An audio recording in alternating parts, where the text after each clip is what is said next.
All right, everybody, welcome back here to coverage of the U.S. Regional Championship. Corey Baumeister, Brian Braun doing over there, and we're going to be bringing you more winning in Magic. I mean, this is the most exciting time, in my opinion, besides the top four when we give away those Worlds invites, BBD. Winning in Magic is some of the most fun that you can have. You see your friends get in, you might be the one in the top 8. Like, the energy is unmatched when it comes to this round.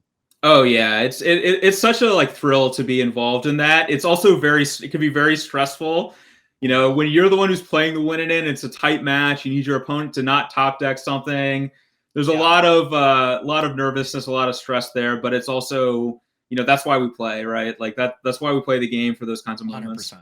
Yeah, you're either going to have a sore hand from high-fiving your buddies, or, you got to give the hugs, the condolences, a lot of emotions going on between these players. So let's take a look at our players. We have Newton Chang up against Jonathan Hobbs here. Let's take a look at Newton Chang's list here. Both of these players are 11-2, so another straight winning in. Tell us a little bit about Boros Convoke from Newton. Yeah, Boros Convoke is a pretty aggressive creature. For lack of a better word, I'm going to say combo-y deck, where you have a lot of really cheap creatures, but unlike a mono red deck where you're trying to attack with 2 or 3 creatures and maybe pump them, make them big, and finish off with burn, this style of deck is looking to flood the board with a ton of small creatures and then use something like an Imidane's Recruiter or War Leader's Call or a Case of the Gateway Express to pump the entire team and deal lethal damage. And it can really scale out of control because all these cheap creatures allow you to convoke a Knight Errant of Eos, which finds you more cheap creatures, and it builds off of itself in a big way. Yep, totally agree. The go-to aggressive deck, I would say, in Standard, it's one of the most popular decks and one of the most played decks this weekend. On the other side, we have our 6th seed so far is Jonathan Hobbs, who you've definitely known and seen that player around the SCG Tour before, has had a ton of results to his name. A really great player. Playing Golgari mid-range, we did see this deck here last round, but tell us how Golgari lines up against Boros Convoke. Yeah, I mean, I think it is, in general, game 1 can be pretty rough for the Golgari side. If there is one Gixis command in Jonathan Hobbs's deck, but sometimes that doesn't even do it if enough pump has been applied. But things can be pretty difficult in game 1 for Golgari midrange, where the Boros deck can kind of scale out of control. And then after sideboard, you can have access to cards like Path of Peril, Harvester of Misery, that can hopefully help swing things back towards the Golgari side. But game 1, I think you're just trying to weather the storm and just put enough meat into play to make it hard for the Boros deck to attack each turn. And then at some point in time, you're going to be able to turn the corner, maybe with a Shieldred, which is a great way to deal some damage without having to actually enter the combat step. Yep, makes a lot of sense to me. Let's jump on down to the match. This is another win-and-in match to see who is going to advance to the top 8 and who will have to settle for just going to the Pro Tour in Amsterdam here in a couple of weeks already. No matter what, these players are going to be going to the Pro Tour with not a ton of time to prep. So will be another tall task for all these players after the event. But first, they have bigger matters to attend to. It's a Novice Inspector to start and just a tap land for Jonathan Hobbs. Yeah, and it looks like Newton had a mulligan a lot, which notably happens a lot with this kind of a deck, but also the deck can play really well from a mulligan state because it doesn't need that many cards to execute some of its more powerful plays. Totally agree. I saw Newton play a little bit of Magic when I was just kind of hanging out with all of you in chat, and was really impressed with this play. Just really tight technical play. Just showed that, well, he's been playing this deck for quite a while. And we have, it looks like 2 Resolute Reinforcements and a Knight Errant of Eos. Wow, was that go for the throat timely or what? It looks like Newton doesn't have a big turn, where with just one more creature, he was able to do some nasty stuff here, BBD. Absolutely. That reduced Newton's clock by 1, so that or increased his clock by 1. So yeah, that was a very heads up play. Really important sometimes versus these kinds of decks to point your removal as a sorcery like that. Yep. Totally agree. Looking at Jonathan Hobbs's hand, though, it was just another Dread Knight land and a Shieldred. Shieldred is great, and that's going to be a nice follow up. But we are in for one of those turns, and oh, look at that. The powerful 3-drop picked up to be able to put in a bat and then just straight away tap them all for a Knight Errant of Eos.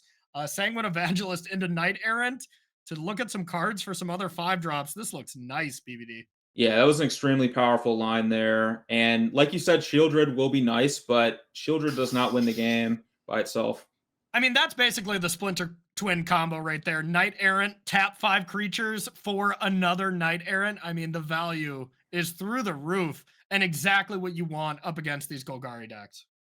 Yeah, I mean, the only difference between this and Splinter Twin is that this lets you go a third time, you know? Oh, yeah, smart, smart. Splinter Twin is just so boring, you just win the game, you know? I mean, Exactly. This lets you keep playing the game, but you're yeah. going to probably win the game. You're a man of great taste, BBD. I knew it. I knew it. All right, so we see Shieldred come down for Jonathan, but is it even enough? Like, this battlefield looks really scary for Jonathan, and now Newton has the decision. Do you just start getting aggressive, BBD, or do you just start going as wide as possible? I suppose this is going to very much depend on if there's any sweepers in the main deck here for Jonathan. Right. And I think there's just one Gix's command. Okay. So you have to weigh like how likely is it that Jonathan's going to play land 5 Gix's command and do that. I kind of would like putting out one more Knight Errant here because Okay. I think you know this is not quite a powerful enough attack yet. I think you go for one more turn to set it up and then after that you go from there. Yeah, I like just going kind of all in because one of two things is going to happen. One, you're going to have, Jonathan's not going to have Gix Command and you're going to be able to win the game. Or two, he does have Gix Command and you have so much complaint equity at dinner that night with your friends that I think it's just worth it either way. Wouldn't you agree? Well, the complaint equity line is a powerful line. That is very Yeah. true. Yeah, yeah. And I love this from Newton. There's only a one of, I feel like that's kind of the nature of open decklist tournaments. You played quite a few of them, at your pro tour days towards the end, right? Like these open decklist tournaments, they kind of change fundamentally how you build your deck.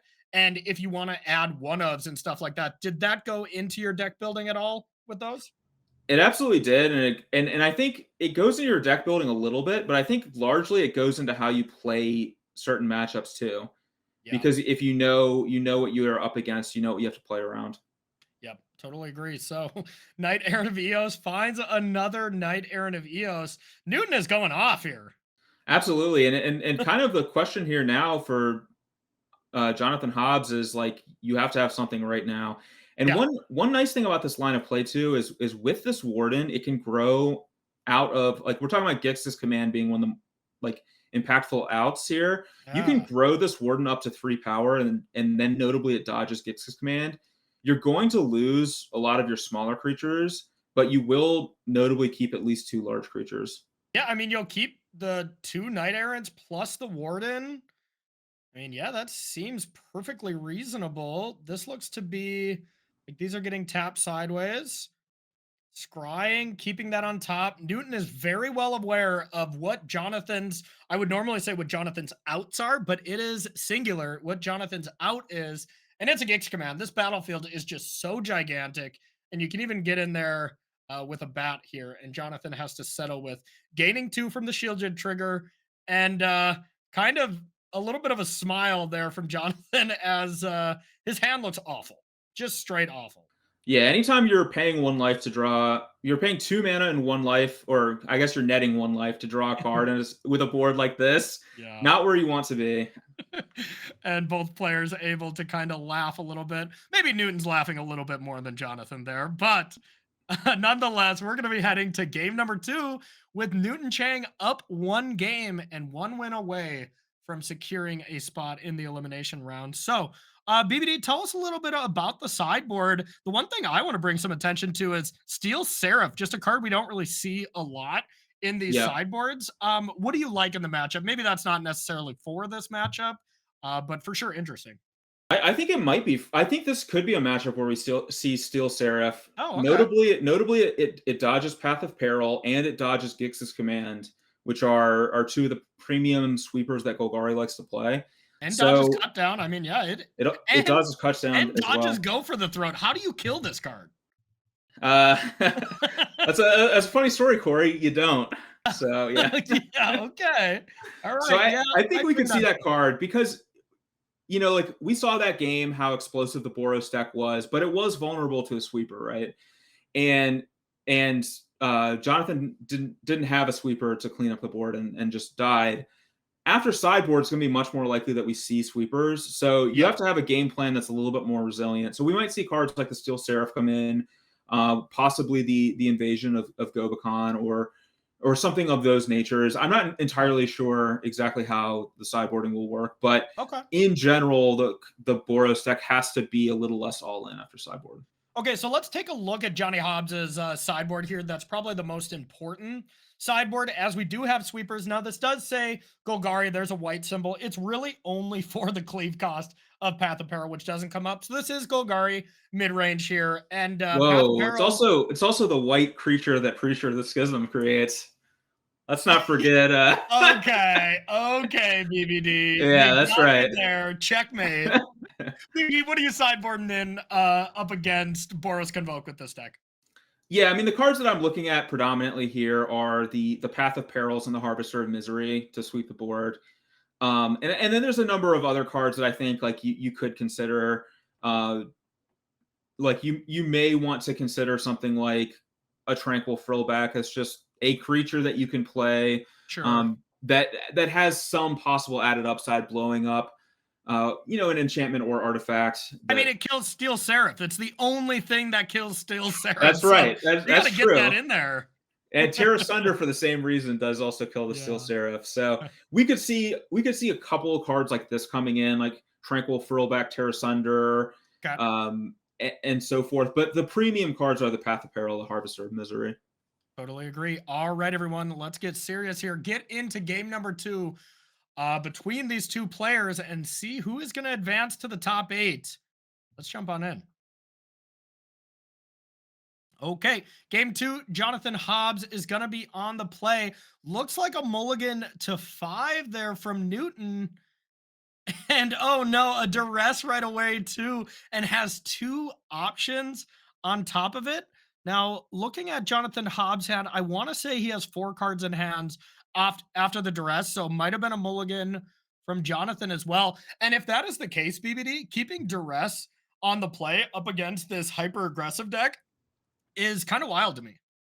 Yeah, it's very risky. I mean, the payoff is very high if you hit Yeah. like Jonathan did there, but when your opponent mulligans low, you have a high chance of missing. Now, Yeah. granted, Jonathan kept his hand before he knew that Newton was going that low. So Sure. Okay. Here is Dark Confidant at home. We have the Snores coming down, which, I mean, this card's fine in this matchup, right? I just think it's a good card, but you probably don't want to attack with it too much when you're losing life. But maybe that doesn't apply as much as it does with like a red aggressive deck like we saw with Gruul aggro from Adam last round. But what do you think on that card? yeah, I think it applies less because, Okay. well, number one, the 2/2 body is much more relevant because it does actually block a lot of these creatures like reasonably well.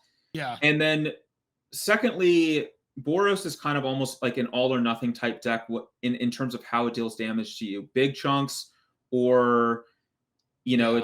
it's not really dealing anything to you, generally speaking. So it is okay to take a little bit of damage off this. And then especially in a game like this where both players are low resource off a mulligan, it's a lot more acceptable. Yep, and there we go. We take a chunk of 3 here from revealing the frillback, and all Jonathan has was lands. The invasion of Gobakon hit Path of Peril, so that is going to cost 5 now. And just 3 mana, 3/3. Your turn.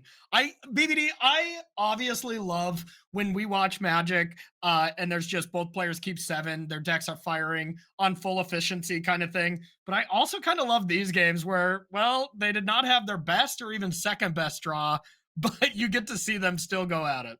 Oh, absolutely. I mean, this is limited Magic at its finest. Are we going to Oh, see yeah. two? Are we going to see two 1/2s double up against a 2/2? I mean, And we get just blown out by a piece of removal? exactly. Ooh, maybe not. Okay, this is looking much more like constructed as Jonathan was able to curve in, just curve out his draw after Invasion of Gobakon, took the one card, and there's a Shieldred where this was saddled BBD. That damage goes to Newton. Yeah, that's big there. And I like Jonathan's play here. Turn everything sideways. Don't play Yeah. scared. I mean, the invasion's probably not going to get taken down. Newton's probably at best doing 2 damage to it. And yeah, I mean, at this point in time, Jonathan's kind of the aggressor here.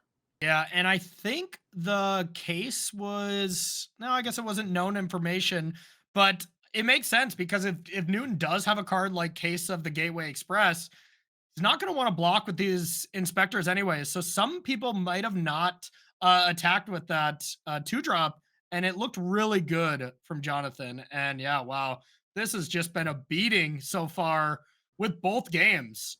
And it looks like we're about to have a fitting game 3 between these two players. Yeah, the limited Magic part died quickly, and it became constructed Magic again quite fast. At least for Jonathan, it was Right? definitely Yeah. constructed magic for Jonathan. Newton might still be playing some limited Magic over there. Yeah, I think Newton will want to switch formats here and get ready to play some constructed as we go to game number 3.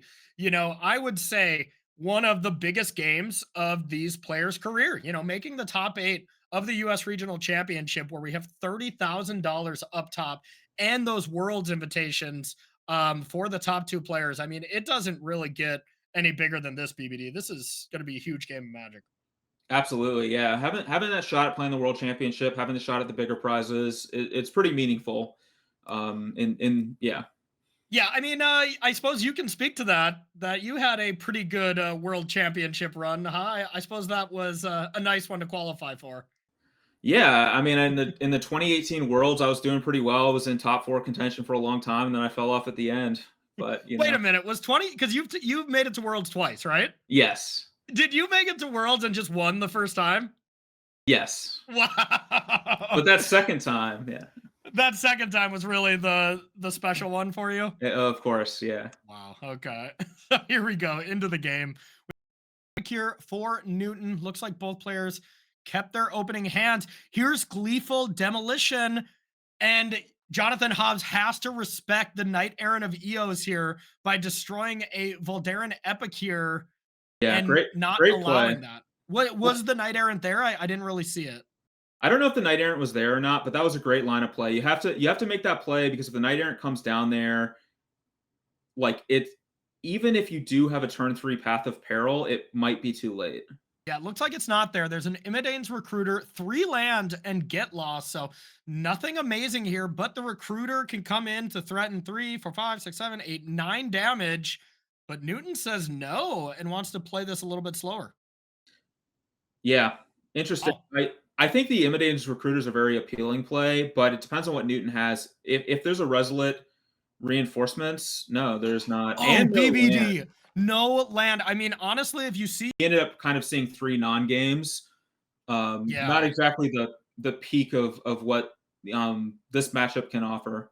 yeah, that is really disappointing to have that kind of game 3 here where, you know, there really wasn't any big decisions.